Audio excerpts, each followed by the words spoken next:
Vous parlez dans votre livre de moment d'inégalité juste et d'inégalité injuste. Oui, j'aime beaucoup. C'est quoi l'inégalité juste? Les inégalités justes, c'est François Dubet qui évoque ça, et ça me plaît beaucoup parce que finalement, qu'il s'agisse d'évaluation d'emploi ou d'évaluation du travail, qu'est-ce qu'on cherche finalement? On cherche de l'équité, c'est dans le sous-titre.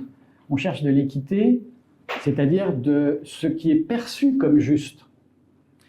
Mais il n'y a pas d'évaluation ou de valorisation d'emploi en tant que tel. Ce sont juste des conventions sociales. C'est ce qu'on admet tous, les uns et les autres. Une excellente petite question de mon prof de socio en terminale autrefois, Isabelle, voilà, et qui, mais je raconte cette histoire sans arrêt, qui nous faisait réfléchir le samedi matin dans les cours de socio sur pourquoi le plombier serait moins payé qu'un emploi de prof d'université. Alors, en bon lycéen, on avait toutes sortes d'arguments, hein, puis vous les avez aussi en tête. La responsabilité, le diplôme, l'utilité sociale, le machin, le truc, le je sais pas quoi, on en sort dans tous les sens, et puis il nous amenait simplement à la conclusion, tout ce que vous dites est juste, sauf que c'est simplement ce qui est accepté socialement. L'acceptable social crée nos hiérarchies et les hiérarchies avec lesquelles on vit. C'est juste ça.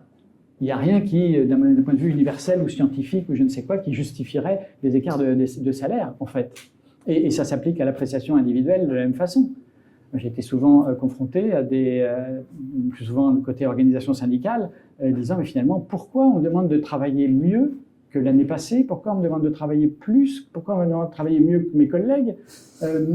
Sans arrêt, en me demandant une contribution supposée supérieure, supplémentaire? J'ai envie qu'on me paye mon travail, un point c'est tout. Pourquoi on me demande de faire plus? Et puis de fait, on disait tout à l'heure, ça nous amène sur les questions de compétition de salariés entre eux.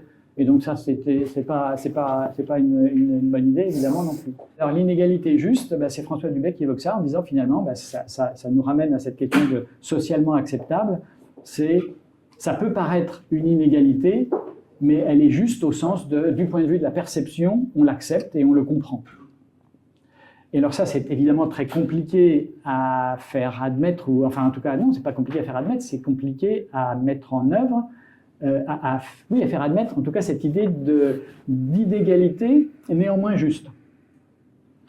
On touche à du social et à de l'acceptable, rien de plus.